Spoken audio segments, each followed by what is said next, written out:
screen of the device in his hand. Suddenly, the phone in his pocket, my phone, began to wail. It wasn't a ringtone.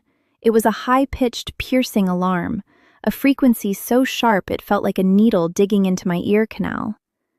I fell to my knees, clutching my head, the sound amplified by the stone walls of the tunnel entrance. It was a digital scream designed to incapacitate, and it was shredding my consciousness. Through the haze of pain, I saw him reach into his jacket and pull out a sleek, compact pistol. It didn't look like a weapon of war. It looked like a medical instrument. He wasn't aiming for my heart, he was aiming for my temple. The agonizing frequency from the phone began to pulse in time with my own frantic heartbeat. "The firm needs to close its accounts," he whispered, stepping into striking distance, the cold muzzle of the gun hovering inches from my skin. "And you are the final entry in the ledger." My vision began to strobe, white, black, white, as the pain pushed me toward the edge of a seizure. I felt my grip on reality slipping, the forest turning into a blurred smudge of greens and grays. I knew that if I didn't act, the next sensation would be the cold prick of a syringe or the darkness of a permanent exit. Summoning every ounce of strength, I didn't try to stand. I lunged forward, not at him, but at the device in his hand. I slammed my forehead into his wrist with a sickening thud, the impact jarring my skull, but the device flew from his grasp and skittered across the wet stone.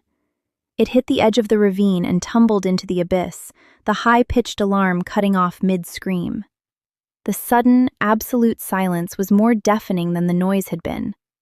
He lunged for me, his face finally cracking into a mask of genuine rage, his fingers clawing for my throat. We tumbled over the side of the embankment, sliding through mud and jagged rocks, plummeting toward the black, rushing water of the river below. As we hit the freezing current, I felt a heavy, leather-bound book, the one I had stolen from his desk back at the office, slip from my jacket pocket, and as it hit the water, I realized the man wasn't reaching for me anymore. He was reaching for the book, his eyes wide with a terror that looked far worse than death. The river was an icy, suffocating fist that dragged us into the depths. The current was a violent, churning beast, slamming me against submerged boulders with enough force to knock the breath from my lungs. But my eyes were locked on the man in the gray windbreaker. He didn't care about the drowning. He wasn't flailing like a man fighting for air. He was diving deeper, his limbs moving with unnatural, rhythmic precision, his fingers clawing through the silt toward the leather-bound book as it spiraled into the darkness. The weight of the water was immense, a crushing pressure that hummed in my ears. But the sight of that book, the object I had snatched on a whim, thinking it was just a ledger of accounts, fueled a sudden, frantic adrenaline. If he wanted it this badly, if he was willing to trade his own life to prevent it from being lost in the riverbed, then it wasn't just a record of corporate fraud. It was a map. I kicked toward him, my lungs burning, the instinct to survive warring with a desperate need for answers. I caught his ankle, and the reaction was instantaneous. He spun, his face twisted into a mask of pure, primal savagery. No longer the polished, polite corporate drone, but something feral. He didn't use a weapon. He used his fingernails, raking them across my shoulder, the pain radiating like fire through the numbing cold of the river. I grappled with him, our bodies tangled in the freezing black, a chaotic struggle for dominance in the belly of the earth. He grabbed my throat, his grip like iron, and pushed my head back toward the jagged rocks of the riverbed. I was fading. The edges of my vision were bruising, turning purple and black. But as he squeezed, his eyes darted past me, toward the bank. He froze. The look on his face shifted from murderous rage to a sudden, hollow realization. He let go of my throat, his hands floating limp in the water, and he looked up toward the surface, toward the beams of light that had begun to cut through the churning water from above. They weren't searchlights.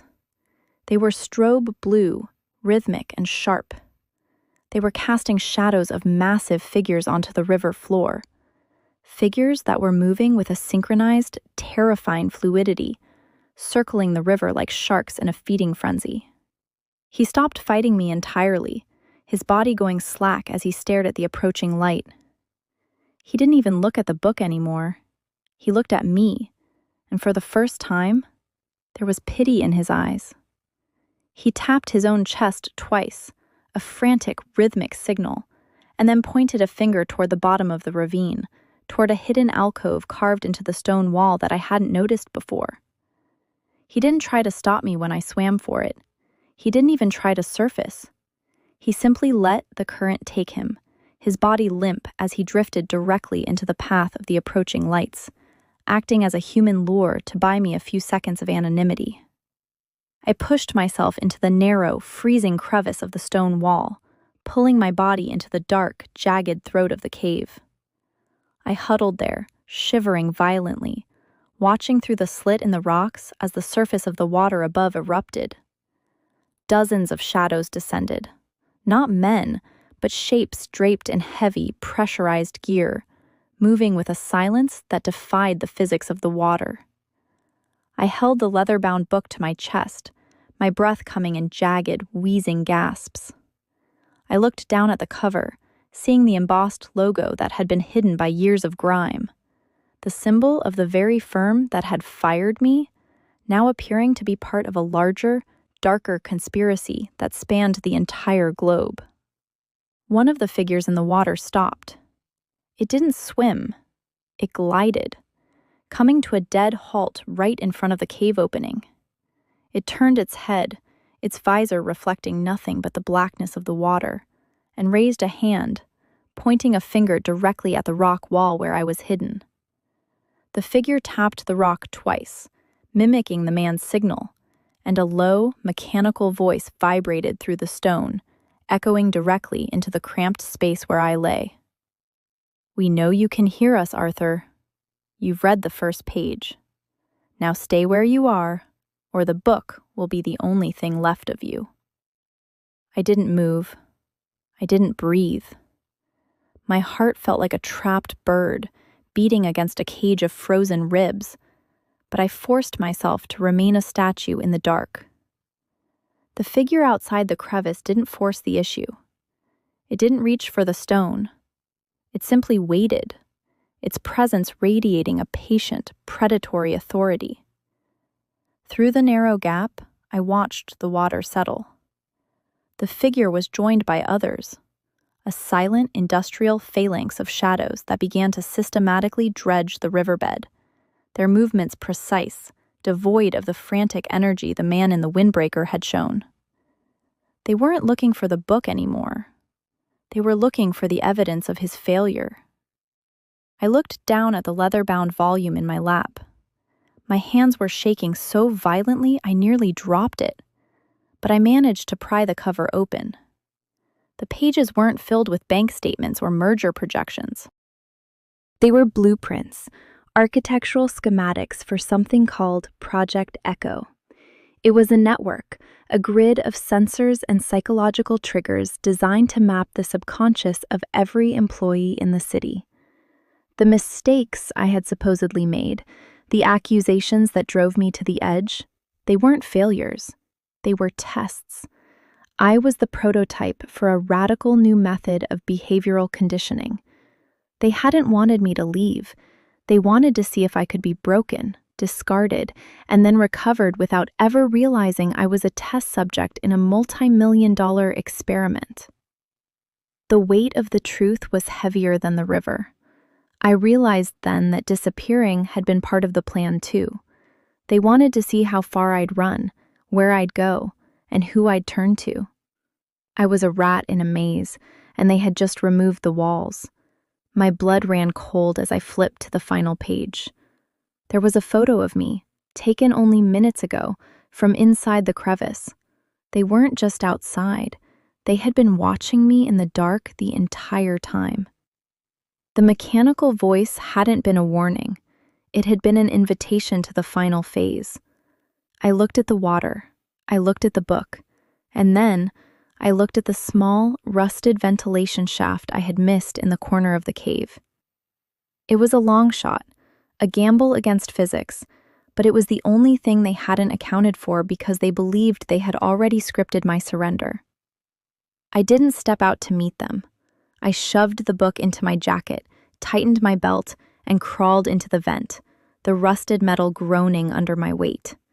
I climbed, my muscles screaming in the cold, until the sound of the river faded into a distant, muffled roar. I burst through a rusted grate into an alleyway, gasping for air, the smell of rain and pavement hitting me like a physical blow. I didn't run. I walked. I walked with the deliberate, calm gait of a man who had nothing left to lose. I headed for the busiest street I could find, disappearing into the late-night crowd of a transit hub. I kept the book hidden, tucked against my skin. They could follow me, they could monitor me, and they could try to break me, but they had made one fatal error in their grand design. As I sat on a bench in the crowded station, I took out my phone, not the one I had left behind, but a burner I had bought 3 cities ago, a small, cheap thing they didn't know existed. I opened a local news outlet's encrypted tip line, attached a photo of the first page of the ledger, and hit send. Then, I stood up and walked toward the ticket kiosk, buying a one-way fare to a country that didn't have an extradition treaty with the people who had tried to erase me. I felt the gaze of a dozen cameras tracking me, the digital eyes of the city recording my every move. But for the first time, I didn't care. I reached into my bag, pulled out a pair of sunglasses, and put them on, staring directly into the lens of the nearest security camera with a cold, jagged smile. I wasn't their prototype anymore. I was the ghost that had learned how to haunt the machine. The train pulled into the station, the doors sliding open with a hiss of pneumatic relief. I stepped aboard, found a seat, and watched the station lights blur into the distance. They blamed me for everything, and for a while, I let them. But they forgot the most important rule of the game. If you build a cage, you have to be prepared for the moment the creature inside stops being afraid of the bars. I leaned back, closed my eyes, and for the first time in my life, I truly disappeared. Image prompts. 1. A cinematic, high-contrast shot of a man standing in a rain-slicked, dark subway station at night. He is wearing a dark, nondescript coat with the collar turned up. In the background, blurry neon lights of a train reflect on the wet platform floor. Cinematic lighting, moody atmosphere, 8K resolution, photorealistic. 2. A suspenseful close-up shot of a man's hands trembling while opening a manila envelope. Inside the envelope, a grainy, low-quality photograph is visible, showing the man from behind while he packs a bag in his bedroom. Dark, dramatic interior lighting with sharp shadows, cinematic, highly detailed. 3. A dramatic, wide-angle action shot of a person being hunted in a dense, fog-filled forest at night. A bright, sharp beam of a tactical flashlight cuts through the darkness, illuminating swirling mist and pine trees. Cinematic suspense, dark, moody forest, realistic style. 4. A dramatic underwater perspective looking up toward the surface of a dark, murky river. Silhouettes of figures in high-tech diving gear glide through the water like sharks, their presence illuminated by thin, sharp, strobe-like blue lights. Cinematic underwater cinematography. Intense, high-stakes, realistic. 5. A POV-style cinematic shot of a man wearing dark sunglasses, staring directly into a security camera in a crowded, modern transit hub. The background is a bustling blur of commuters, with reflections of digital screens in his glasses. Cold, sharp, and confident atmosphere, 8K cinematic quality.